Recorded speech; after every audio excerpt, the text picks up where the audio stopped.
Yeah, it's recording on the We're camera. on. We're live. So what's up? What's up, Vato? I didn't think you were gonna be able to carry me right now. Why would I not be able to? I told you I have strength, I just don't have balance. What? I have strength, I just don't have balance. Oh, okay. I can't really hear you. Can you hear yourself? I can hear me and I can hear you. Okay. I wonder why I can't hear you. What did I press? Well, my name is Louie. This is my co-anchor or my anchor or the man, Frank. Yep. What's up, Frank? And we met at the MS. One of our Meetings. MS events. Yeah. We just set everything up right now. At the MS events, and that's where we both have multiple sclerosis and some. I don't know how they invited me, but I just showed up to this place. I think my aunt knew you, remember? Because she goes to church where you go to church. My aunt Lucy and Gilbert. Yeah. And I think they gave me your number, or I don't remember how it is that we got in contact, but I invited you to one of the events and we took it from there. Yeah, that's right. I remember they told me, and we met them on our way back from Tijuana because I was getting stem cells Oh, really? in Tijuana. Yeah, I got stem cells. We went on a vacation out there, and then when we were coming back, we saw your little cousin. He was a border patrol agent, and they pulled us over for some reason. Oh, really? Robert? Yeah, and he's the one that was checking our car out and all that stuff. That was weird. Yeah.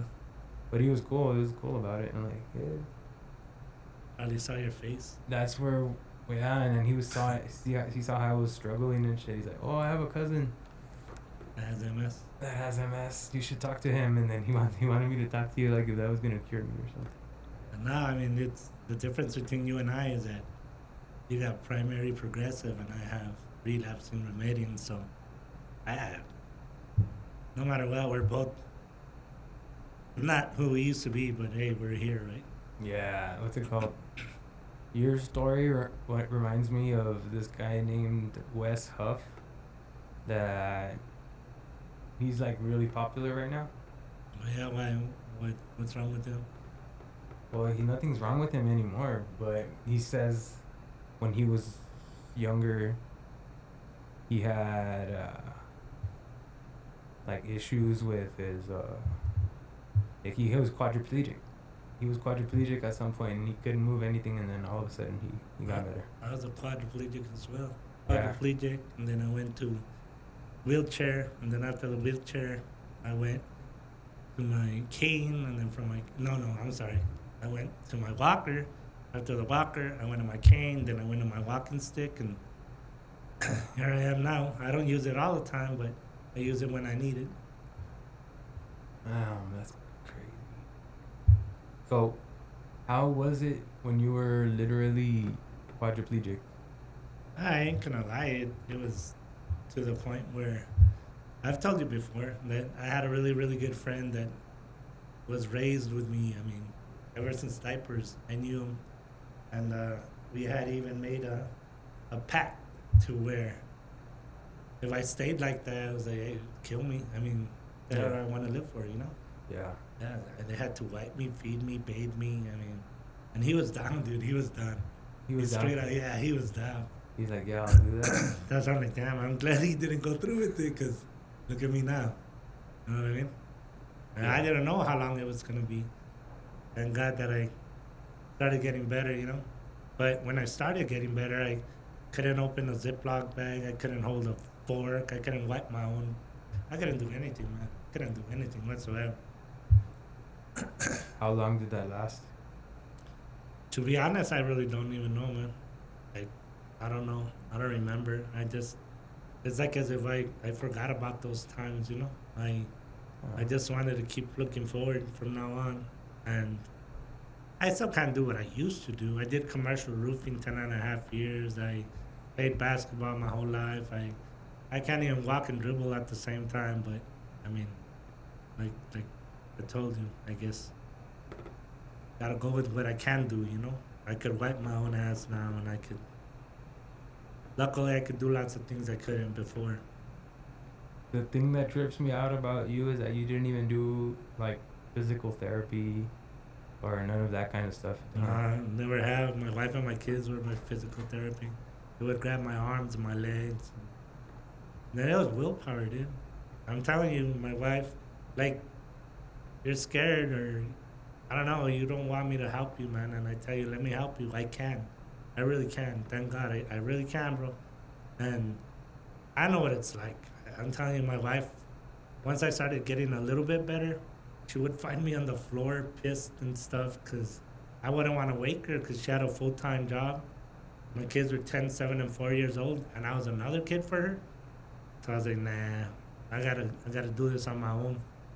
So I would end up on the floor a lot of times, and she would wake up yelling, "Babe!" I was like, "Oh shit, sorry, Yeah, that's my bad." Yeah, that's how it is. Yes, sir. That's how it is with me, honestly. Because my wife works a lot, and we have our daughter. Yeah. She does all that kind of stuff. Yeah, and then your daughter's little, right? Yeah, she's 6. 6. Yep. Oh, my kids now they're 24, 21, and 18. I'm actually a grandpa now. Ah, I know, that's Pretty cool. pretty badass. Yeah, I got to live through that, man. Imagine Tony would have taken his word. I'd have been spugged, bro. Yeah. Thank God he didn't, man. I'm telling you. When did it hit? When did it start getting you, and how old were your kids when it started happening? I was well, you know what? They actually think I had MS ever since I was like 17, man. Because I worked commercial roofing, and I think I was 18 years old, 19, when they wanted to operate on my knee because they said I had chondromalacia. But I said no. And then 2 years passed. They wanted to operate on my back because they said my discs had shifted. I said no. Another few years passed, and I went to one of those night clinics. They told me I had a brain tumor, so they sent me emergency to the hospital in the ambulance. And when I got to the hospital, they said it was dry mucus, so they gave me a pill of some sort. Yeah. I got rid of everything that was right there in my forehead, and I started feeling way better, man. But yeah, when I was officially diagnosed, they told me that if I had let them operate on me back then, I could have been a quadriplegic for life. Because it was my lesions already that I had that were flaring up. But since nobody ever does MRIs with and without contrast at that point, because, I mean, there's no need for it, I guess. But it could have been avoided, you know. Like I'm telling you, I mean, you know my backstory about my sister that passed away in '08 from malpractice. That too could have been avoided, you know. But I guess you live and you learn, right? That's what they all say. Yeah. Damn. So your sister passed away from malpractice, Yeah. Yes, sir. and then you say that you felt like you were going through a bunch of shit when you were younger. That's kind of how my story is. I have a bunch of knee surgeries that Oh, you do? probably were unnecessary. Yeah. Yeah, but I mean, nobody thinks to look into lesions, you know? Nobody. I didn't like it, but. Well, I mean, nobody likes being cut up. I'm pretty sure nobody likes it, but No, what I mean is like I was looking for other options. Like I heard about stem cells when they were barely coming out, and I would be like, yeah, I want stem cells. I want stem cells. And there was a doctor that said, oh, I do stem cells, but it wasn't like stem cells like I heard about. They took out fucking they just did a procedure on my knee where they took out like cartilage from my knee. And then they grew it. Supposedly, they grew it in a lab so there could be more with stem cells outside. yeah. And then they put it back in my knee, and it never did anything. It never helped. It never did. It just hurt a lot. I've never heard about that, man. Yeah. Well, probably because it's not a thing anymore. But they gave me that surgery, and Nah, but you're open to a lot more stuff. I'm not, bro. I'm like, yeah, fuck it. Whatever happens, happens. You know, where I go, or wherever we're supposed to be, we're supposed to be, you know. And I mean, I really don't got the income to be spending on shit like that. I got 3 daughters. You got one. You know what I'm saying? 3 daughters and a granddaughter now. And no matter how old they get, bro, they're still gonna be there, and they're still gonna be milking off of you and asking you for help here and there. And Yeah. you as a dad, you know, of course you could say yes. You're gonna say yes. I mean, my 21-year-old daughter, she gets a little jealous. She's like, Dad, she's 24 already. I'm like, dude, don't worry about it. I'm here for you too. You know, I'm here for all of you. Yeah. It's pretty cool though. It's pretty cool. I'm not gonna lie. Being a dad is, you know, it's hard, but it's, yeah, I wouldn't change it. I wouldn't change it. No, I wanted to have more kids, but my wife doesn't want to anymore. And then it's hard for her, you know. Yeah. She takes care of my daughter, and then she has to take care of me, you know, and I can't. Yeah, and the full-time job, I know what it's like, bro. It's hard. I'm telling you, fool, I know exactly where you're coming from. If anybody knows, it's gonna be me, you know. Yeah. And I know it's hard not being able to do what we used to be able to do, not being able to contribute. Even now, I can move, but I got my days where I'm tired, man. I'm tired. I just want to lay there all day. I want to lay there all day, and that's hard for me to explain to my wife, because sometimes she's chill and she's cool, you know, and then sometimes she's like, well, you don't do a damn thing. It's like, motherfucker, if you only knew the way I feel, you know what I mean?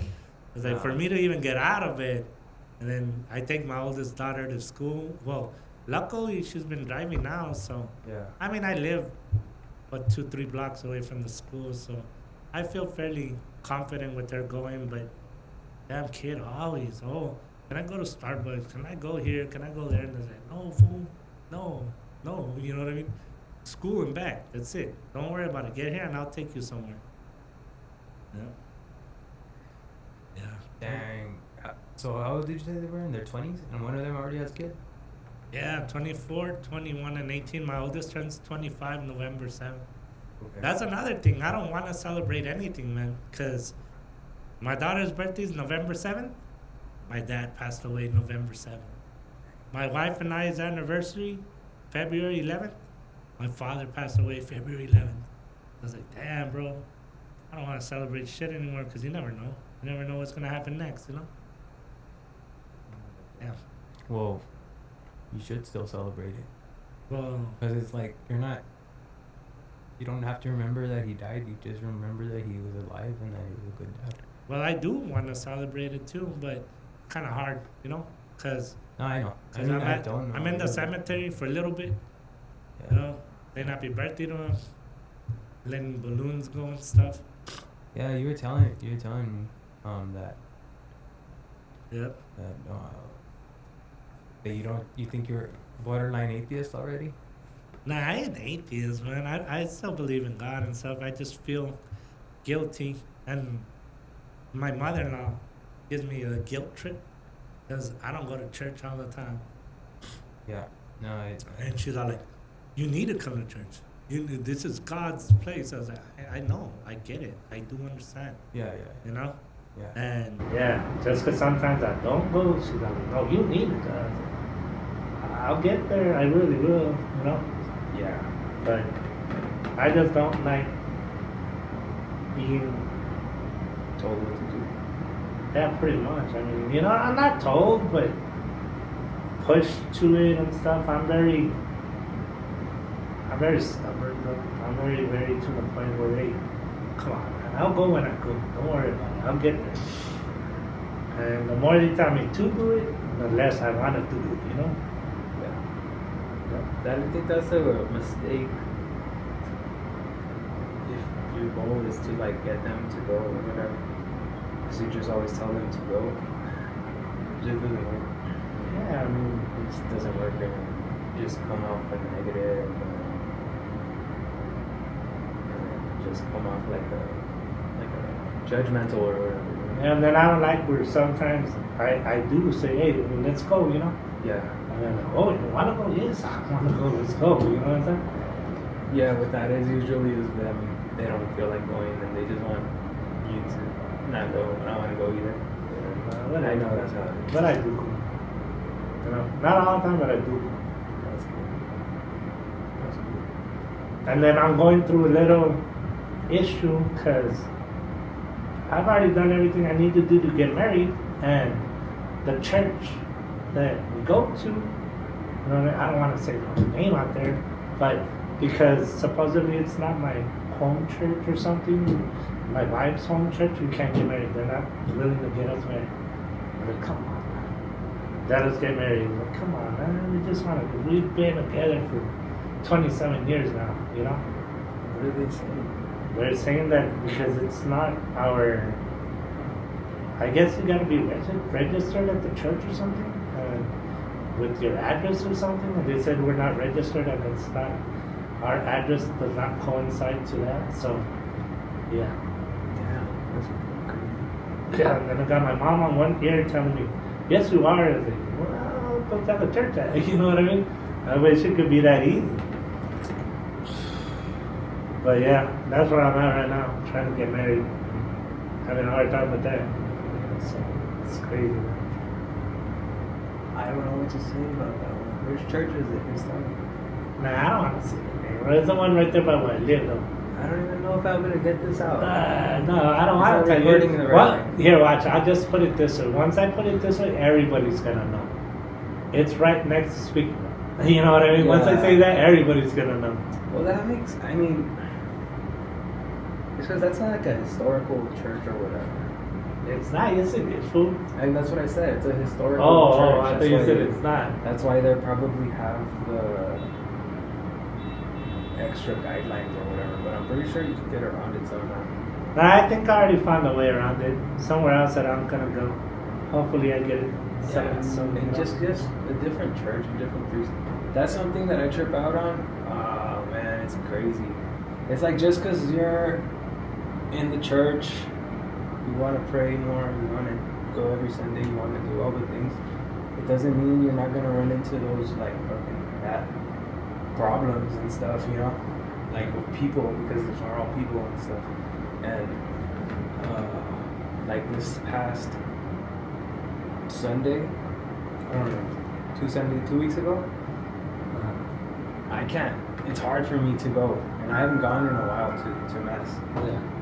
But I've been wanting, like all Lent, I just went 1 week at the beginning, and then I couldn't go anymore because my wife worked, I didn't have a ride, I couldn't get ready, like just something happened every day. Yeah.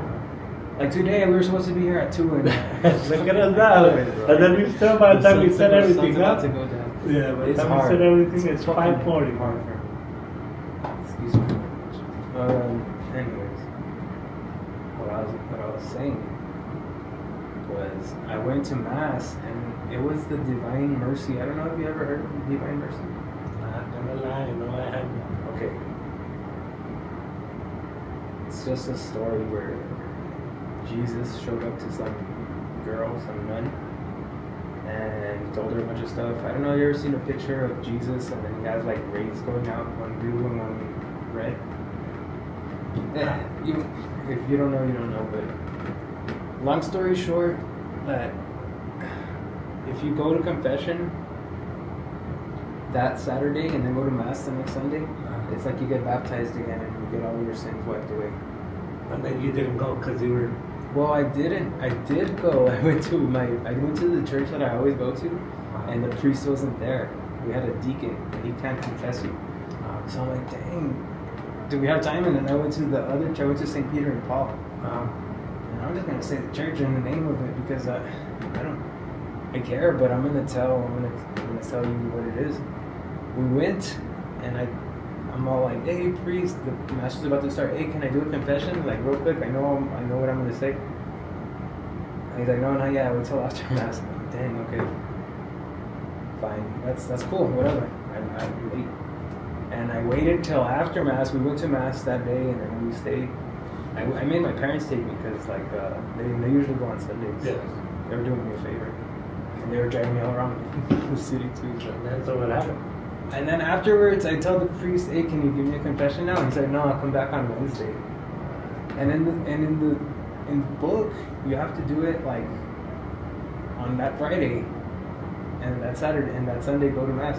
And I'm like, okay, I'll just go to mass again tomorrow, and then I'll try to get it done. And since he didn't want to confess me, I'm like, man, that's I don't even know if I'll be able to make it the next day. And he just like, I don't know what was going on, but I didn't get confessed that day.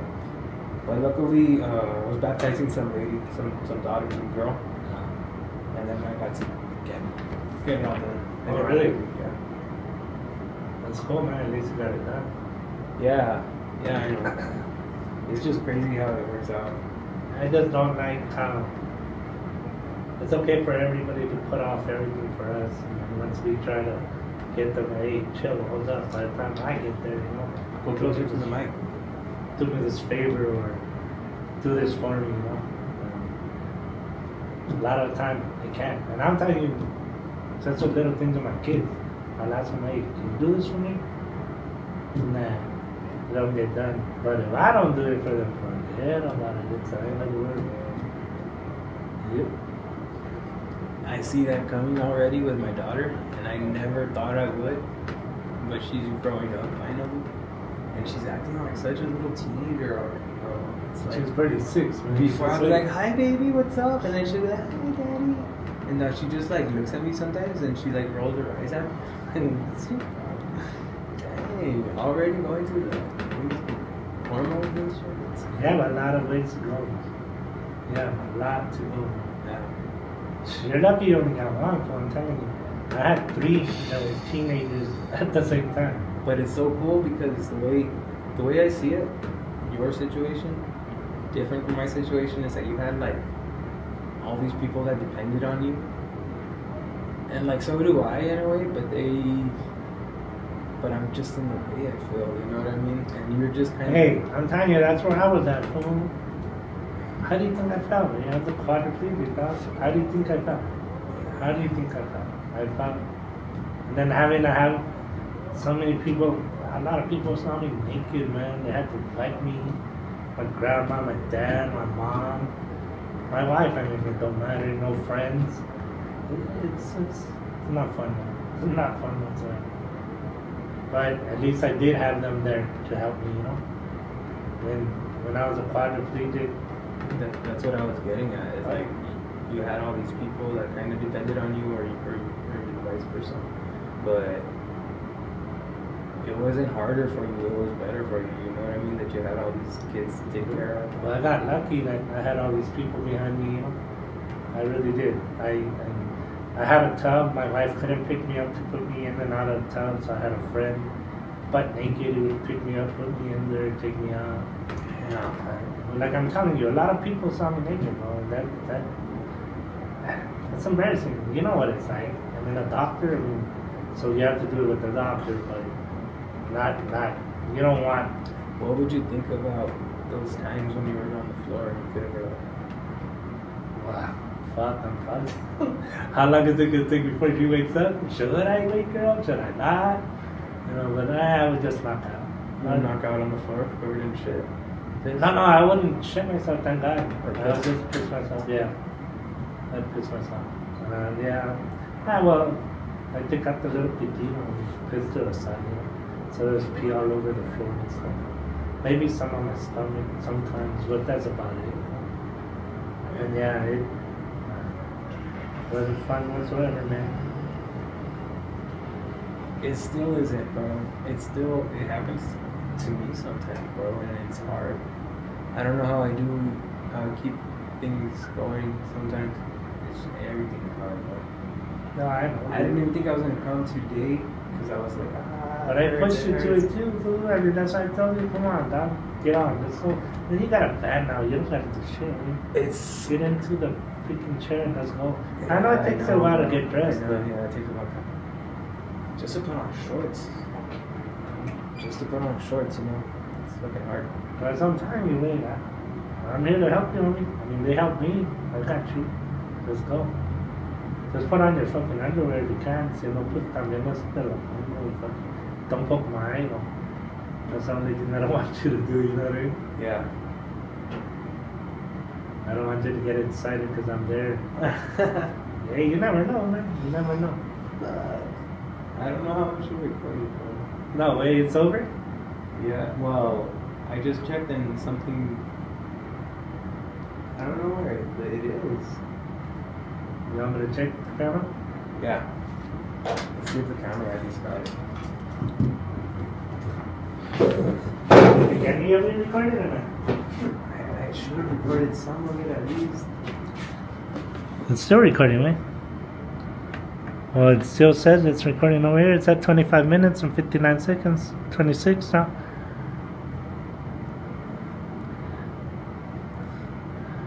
You wanna call it quits for today and shit, or Yeah. We'll figure it out. should I better. push it now? Yeah. Again?